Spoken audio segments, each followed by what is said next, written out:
Lady Chatterley's Lover. Lady Chatterley's Lover is a novel by D.H.Lawrence, first published privately in 1928 in Italy, and in 1929 in France and Australia. An unexpurgated edition was not published openly in the United Kingdom until 1960, when it was the subject of a watershed obscenity trial against the publisher Penguin Books.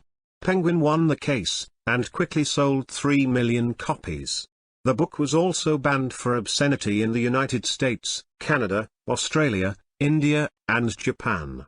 The book soon became notorious for its story of the physical and emotional relationship between a working-class man and an upper-class woman, its explicit descriptions of sex, and its use of then unprintable words.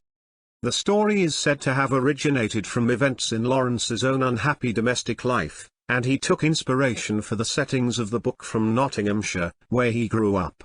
According to some critics, the fling of Lady Ottilie Morell with Tiger, a young stonemason who came to carve plinths for her garden statues, also influenced the story. Lawrence at one time considered calling the novel Tenderness and made significant alterations to the text and story in the process of its composition. It has been published in 3 versions. D.H.Lawrence published the now classic Lady Chatterley's Lover in 1928. The book had to face a great deal of controversy, banned and unbanned throughout the century, because of its obscene content and storyline. The story started off with the main character, the 23-year-old Connie Reed, daughter of a Scottish painter, Sir Malcolm, getting married to Clifford Chatterley, in 1917. Clifford was the heir to an estate of the English Midlands, Rugby. This is a novel set on a time during the First World War. A month later, after their marriage and honeymoon, Clifford was sent to fight in the war. Since Clifford belonged to a noble family, after their marriage, Connie became known as Lady Chatterley. Connie had grown up in the Bohemian culture and belonged to an upper-middle-class family. She had an older sister named Hilda, and considering the environment in which they were brought up, both were far from dogmatic and had love affairs even when they were only teenagers. When Clifford returned from the war, terribly injured and paralyzed from waist down, it was certain that he had become impotent. Clifford had to have a motorized wheelchair made for him, which enabled him to practice easy immobility. Helpless and dejected, Clifford began to be completely dependent on Connie. Connie was very gentle towards her husband at first, but she did not fail to notice that he had started to become emotionless and could not relate to a lot of things. He owned a coal mine and did not count the workers as humans but rather as objects instead. The mother of a demised coal mine worker later becomes Clifford's caretaker in the story. She loathes him for her son's death in the workplace but is also very fearful of him. It gets all the more interesting when Clifford is left alone by his wife and the old woman has to take care of him as if she were his mother and not his servant. In the meantime, Clifford began to write short stories.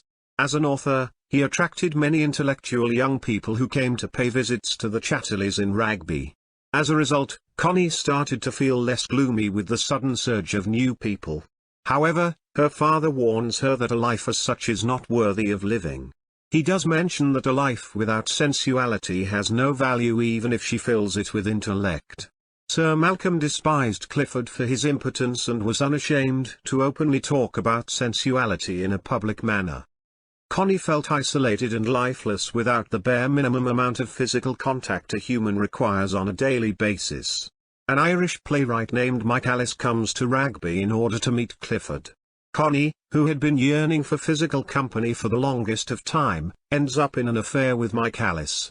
However, Connie was never fully satisfied because she never reached the state of sexual gratification with him. Nonetheless, she continued maintaining it because it was still better than having nothing from her husband. In the midst of everything, Connie still had some remaining attachment between herself and Clifford.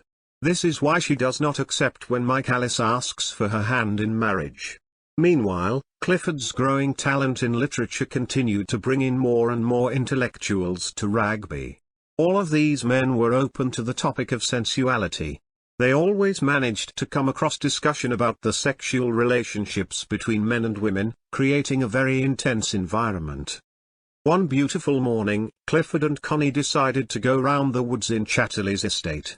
Clifford was slowly moving in his wheelchair as Connie accompanied him. They were witnessing the beauty of the countryside that was still left since the place had had trees chopped down and preserved to serve in the war, as lumber were very essential during wartime. Speaking of preserving, Clifford had something else in mind that needed preservation. In the 1920s, not having a male child to carry forward the family legacy was not taken positively by the society. This is why Clifford requests Connie to have a child with another man so that he could have children who would bear the surname of Chatterley. Connie nods, agreeing to what Clifford had just requested her to do, but on the inside, she is bothered since she knows that she would have to continue with this marriage even though she no longer wished to. While they were having their conversation, Oliver Meller, the gamekeeper, came in and helped Clifford with climbing the hill on his wheelchair. He treats Clifford with respect but does not pay much attention to Connie. As she watches the exchange, Connie becomes worried that her husband has lost all his emotions, and if she were to be around him, she would also become just like him. More days pass, and when summer arrives again, so does Mike Alice. Thus, the old affair resumes, and again, he proposes marriage to Connie. This time, Connie was not in the best of state, and one night she almost agrees to marry him. However, he puts forward a condition that she would have to divorce Clifford first. This condition sparks a heated moment between the two as Mike Alice shows ire towards her for not being able to achieve orgasm simultaneously. Connie was a woman of anger and ego, and after this exchange, she felt as if her sexual desire from all men have been wrecked. She leaves Mike Alice and puts an end to their relationship. She started feeling blue all the time and wanted to move away as far as possible from Clifford. The only thing that lessened her anguish even a little was the thought of having a child. One day, after seeing Mellors shirtless in the woods in his backyard, Connie felt as if she had butterflies in the stomach. She could feel the warmth, and it felt nice for a woman who has been deprived of something that every human being urges for. Once she found him scolding his daughter, and Connie had to take her away to her grandmother, and after coming back, she found him inside the house waiting to deliver a message to Clifford.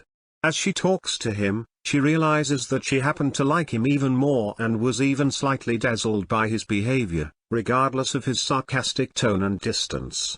His eyes caught her attention, and she found them to be nothing but full of compassion. As time passes, Connie started feeling as if she has been wronged. This is because although she has been married for 4 long years, she had yet to feel the sweetness of it. She could feel her body losing the aura of youthfulness and realizes that it will never be the same again. Her pile of depression only kept increasing when her sister, Hilda, suggests to her that it was not required of Connie to take care of Clifford all the time, and that they could appoint a servant to do everything that was needed to be done. This is where the old local nurse comes into the story. Despite after being angry with Clifford for the grief his coal mine has caused her and her deceased son, Mrs. Bolton respected his wealth and nobility. Mrs. Bolton shared stories with Clifford about the locality, the coal mines, its workers, and etc. He took her words very seriously and decided to take steps in order to ameliorate the situation of the dying coal industry of Rugby. As the relationship starts to get better between him and Mrs. Bolton, the distance only increases exponentially between him and his wife. Later in the story, Mrs. Bolton somehow figures out the affair between Connie and Mellors. One day in the woods, Connie came across Mellors, and although at first, she denied to get involved in a sexual intercourse, it is implied that it was Mellors who forced her into doing it with him on the forest floor. This madness led to them reaching their sexual satisfaction, simultaneously, twice in a row. This was when they both started feeling deeply for each other. Connie started adoring him and every little thing about him. Mellors himself was a sad soul whose lovers were not interested in having sex with him. Having found Connie, he also found his desires being fulfilled. At one point, Connie and Mellors started connecting on a different level. They appreciated each other's features, and Connie was proud to be carrying Mellors' child. A pregnant Connie leaves Rugby for Venice and plans to tell Clifford that she has become pregnant with the baby of a nobleman from Venice after returning home. However, after her departure, Mellors' wife returns and begins to spread rumors in order to create a scandal. Due to her behavior, Mellors proceeds to give her a divorce, a fact Connie finds out after she returns from her trip to Venice. She also learns that Mellors has been fired. Connie reveals the truth to her husband about her affair with Mellors, but she is denied a divorce when she asks for one. The novel ends on a suspense since it is not revealed whether the lovers were reunited or not. Thank you.